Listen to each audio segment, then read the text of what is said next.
Hello friend, मैं नवनीत एक बार फिर से आपका स्वागत करता हूं मेरे YouTube channel medicine and biology में। फ्रेंड, आज के इस वीडियो में हम ड्रग डेपोक्सिटीन की बात करने वाले हैं। ड्रग डेपोक्सिटीन उन लोगों के लिए रामबाण औषधि है जिन लोगों को प्री मेच्योर इजैकुलेशन यानी जिन लोगों को शीघ्र पतन की समस्या है।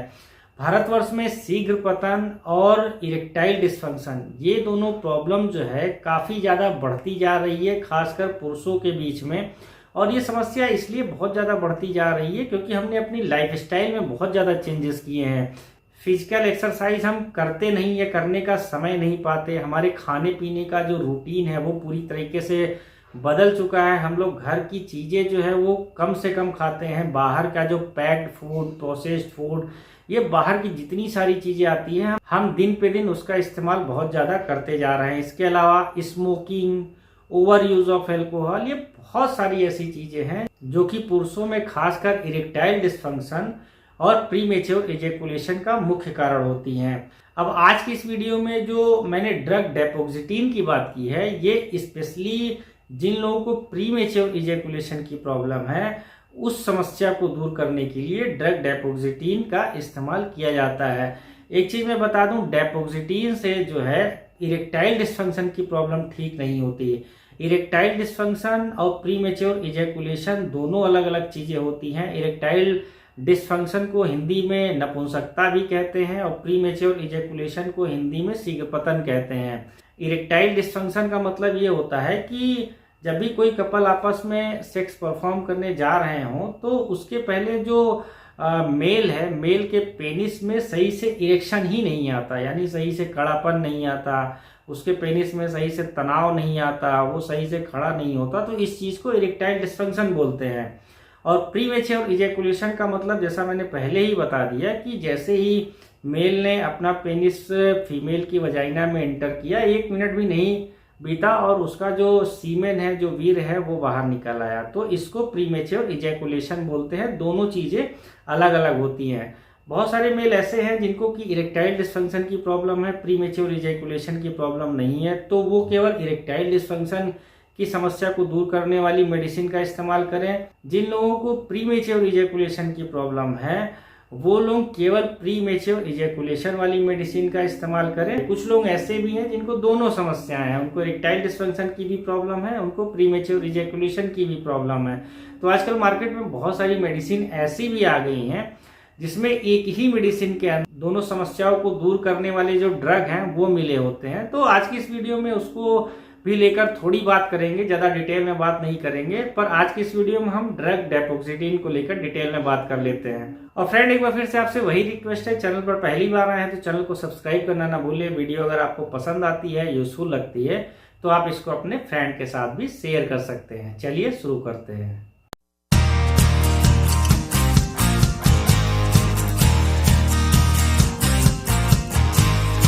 प्रीमेच्योर इजैकुलेशन की प्रॉब्लम कितनी ज़्यादा है उसके लिए भी उसकी गंभीरता को देखते हुए अलग अलग ग्रेडिंग की गई है।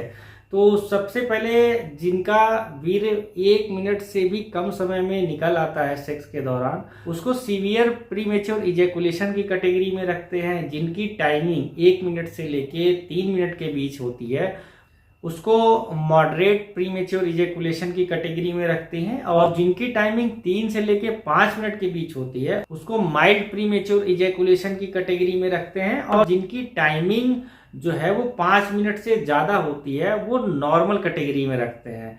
तो एक चीज का ध्यान रखिए, बहुत सारे लोग ये सोचते हैं कि उनकी टाइमिंग आधे घंटे होनी चाहिए। कुछ लोग सोचते हैं कि मैं दवा लेने के बाद मेरी टाइमिंग 1 घंटे हो जाएगी, 2 घंटे हो जाएगी।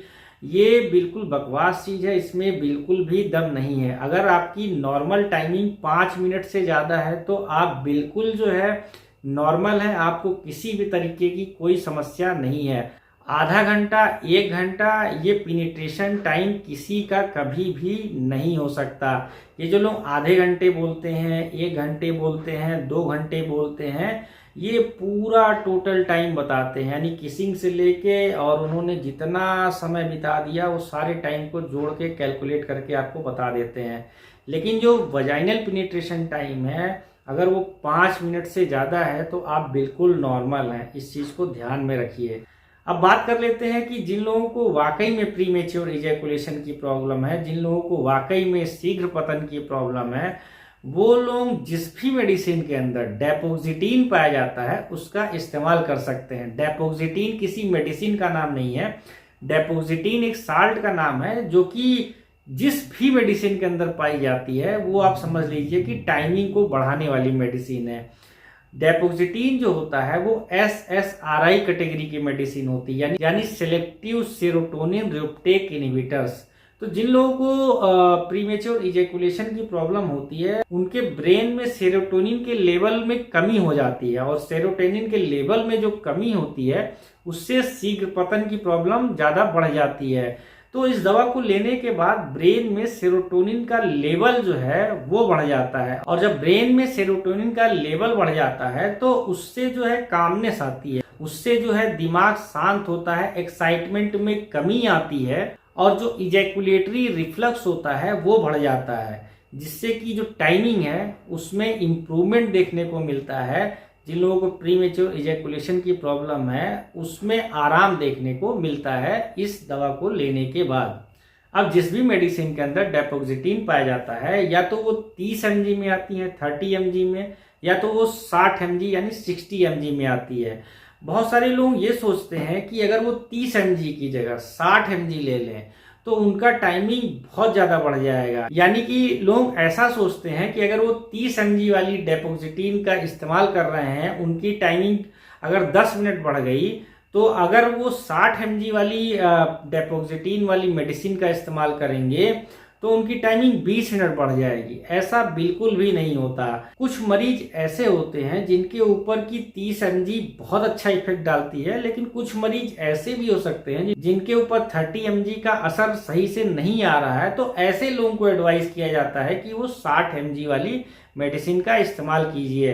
अगर आपके ऊपर 30 mg का अच्छा रिस्पॉन्स आ रहा है तो आपको 60 mg पर शिफ्ट होने की बिल्कुल भी ज्यादा जरूरत नहीं है, क्योंकि आप जितना ज्यादा mg बढ़ाएंगे उतना ज्यादा साइड इफेक्ट्स भी इसका आपके ऊपर बढ़ेगा। आपको मैं एक एग्जांपल के थ्रू समझाता हूं कि जैसे अगर आपको बुखार है, बुखार में आप 500 mg की पैरासीटामोल इस्तेमाल कर रहे हैं और आपको अच्छा रिस्पॉन्स मिल रहा है, आपको काफी ज्यादा आराम मिल रहा है, तो आपको जरूरत नहीं है आप 650 mg वाली मेडिसिन का इस्तेमाल करें।